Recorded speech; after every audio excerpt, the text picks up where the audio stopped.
महाराष्ट्रातील शेतकऱ्यांना सरसकट 2 लाख रुपयाची कर्जमाफी देण्यात यावी यासाठी आमदार रोहित पवार यांचं पंढरपूरमध्ये अन्नदात्यासाठी अन्नत्याग आंदोलन सुरू आहे। या आंदोलनाचा आज दुसरा दिवस आहे आणि या दुसऱ्या दिवशी आपण या ठिकाणी बघू शकतोय की या ठिकाणी आमदार रोहित पवार जे आहेत ते या ठिकाणी स्टेजवरती आहेत।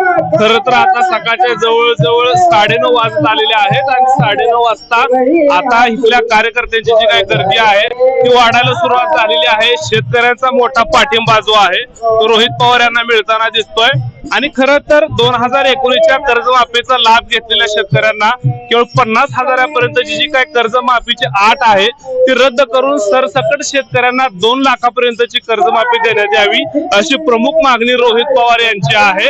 आणि ही मागणी घेऊन काल रोहित पवार जे आहेत ते पंढरपूर येथील छत्रपती शिवाजी महाराज चौक या ठिकाणी अन्नत्याग आंदोलनाला बसले आहेत। काल दिवसभर अन्नत्याग आंदोलन केल्यानंतर रात्री रोहित पवारांनी या ठिकाणी आंदोलनस्थळी मुक्काम केला। त्यांच्यासोबत महाराष्ट्रातून आलेले अनेक शेतकरी सुद्धा त्यांनी या आंदोलनस्थळी मुक्काम केला आणि आज सकाळी पुन्हा या आंदोलनाला सुरुवात झालेली आहे। आज दिवसभर नक्की काय काय घडामोडी घडतायत त्याकडे आपलं लक्ष असणार आहे। खर तर काल प्रशासनाकडून पावले उचलण्यात आली। जे काही कृषी मंत्री आहेत दत्तामामा भरणे यांनी सुद्धा 3 वेळा रोहित पवार यांच्याशी संपर्क करण्याचा प्रयत्न केला आणि सोमवारी आपण मुख्यमंत्र्यांसोबत या संदर्भात बैठक लावून तोडगा काढण्याचा शब्द पालकमंत्र्यांनी दिलेला आहे। मात्र जोपर्यंत 2 लाखापर्यंतची सरसकट कर्जमाफीची घोषणा कोणतेही कॅबिनेट मंत्री करत नाहीत, मुख्यमंत्री करत नाहीत, तोपर्यंत आपण हे आंदोलन बंद करणार नाही अशा पद्धतीची भूमिका रोहित पवार यांनी घेतलेली आहे।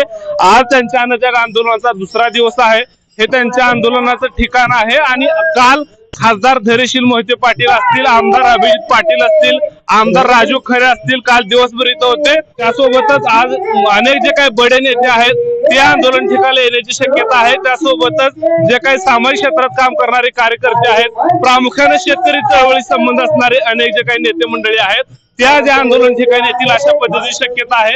रोहित पवार यांच्या आंदोलनाला मात्र आता महाराष्ट्रातील शेतकऱ्यांचा मोठा पाठिंबा मिळताना दिसतोय। एकंदरीतच सरकार याच्यातून कशा पद्धतीचा तोडगा काढते आणि हे आंदोलन कुठल्या ठिकाणी जाऊन पोहोचते याकडे आपलं लक्ष असणार आहे। गोपाळ माळेसोबत मी गणेश गायकवाड, एबी मराठी न्यूज, पंढरपूर।